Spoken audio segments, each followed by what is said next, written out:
Olá pessoal, aqui é Maicon Johnny e este é mais um Fala aí Johnny. No Fala aí Johnny de hoje eu vou trazer sobre intervenção militar, o que significa intervenção militar e a ditadura militar que ocorreu no Brasil no ano de 1964. Espero que todos gostem do vídeo, não esqueça de dar um like e toca a vinheta.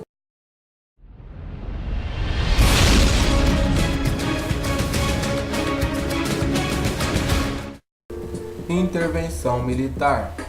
Primeiro, vou explicar o que significa intervenção militar para poder começar com a história.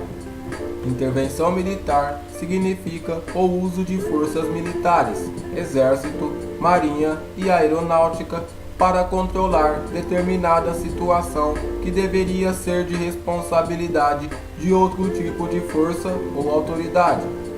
Um exemplo foi o que aconteceu quando as forças militares dos Estados Unidos invadiram o Afeganistão, alegando querer defender o bem-estar dos cidadãos daquele país e garantir a segurança mundial. No entanto, é certo que cada país deva ter a sua autonomia e autodeterminação assegurada, sem a intervenção de qualquer outra nação estrangeira. A forma de controlar os poderes de um país pode ser considerada um golpe de Estado, ou seja, uma maneira ilegal de derrubar um governo constitucionalmente legítimo.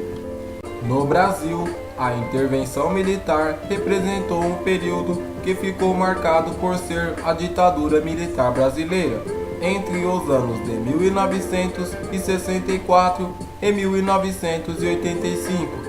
Durou mais de 20 anos.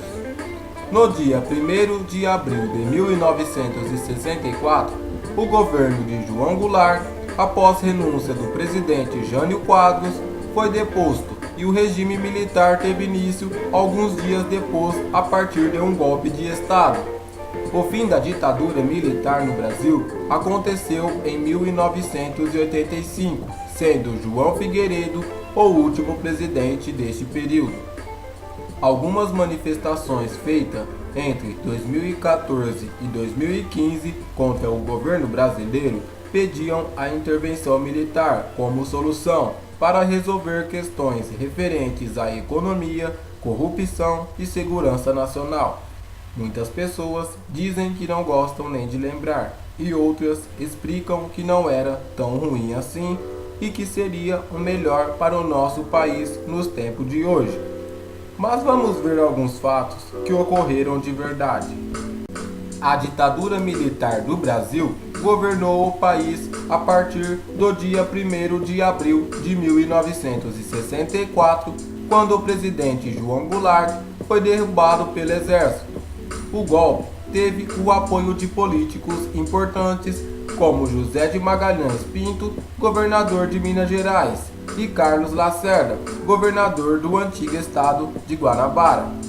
Na madrugada de 31 de março de 1964, o general Olímpio Mourão Filho comandou as tropas do exército que marcharam de Juiz de Fora para o Rio de Janeiro, onde se encontrava o presidente João Goulart.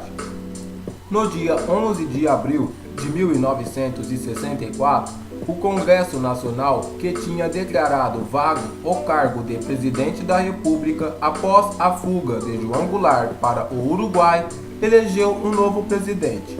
O escolhido foi o militar Castelo Branco, que teve o voto até mesmo do ex-presidente Juscelino Kubitschek, então senador da República. O golpe, que começou com a promessa de rápida volta ao regime democrático, logo adotou medidas ditatoriais. Foi nessa época que surgiram os atos institucionais, decretos do regime militar que valiam como lei.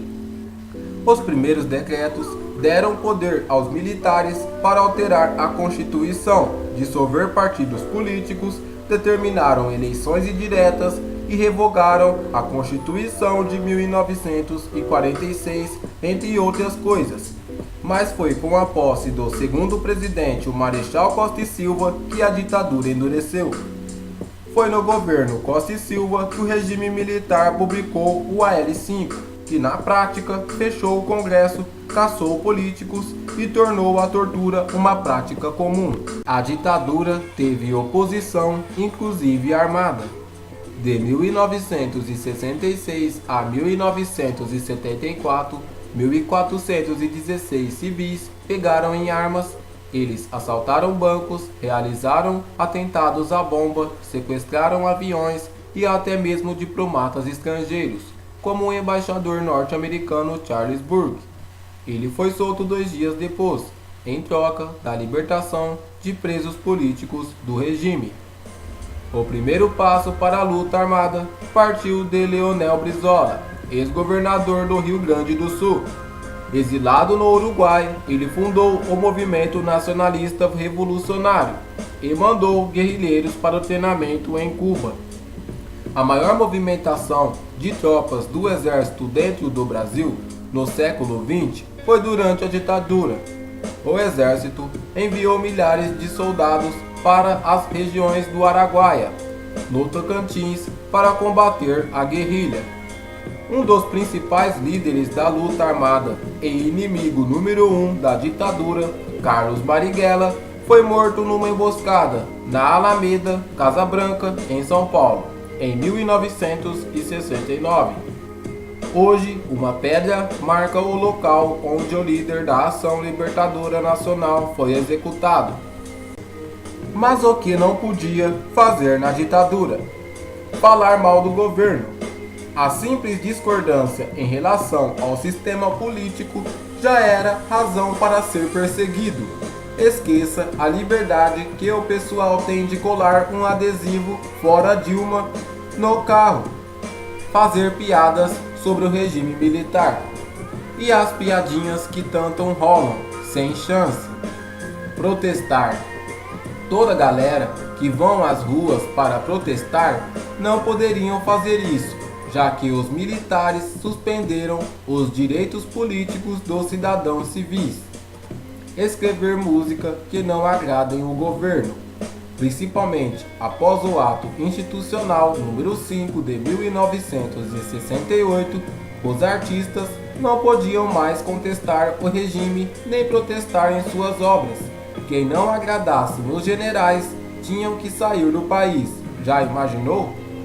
Ter um posicionamento político diferente. Isso não acontecia apenas com músicos. Estudantes e trabalhadores que tinham uma visão política diferente da imposta no país eram torturados e muitas vezes mortos. Saber a real situação do país.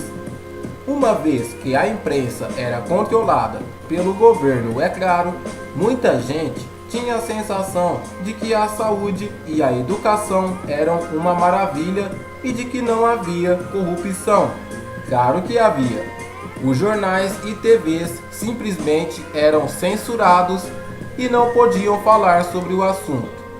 Muitas pessoas dizem que não era tão ruim assim. Eu não vivi aquela época, só quem vivenciou de fato pode ter conclusões melhores. É isso aí, pessoal.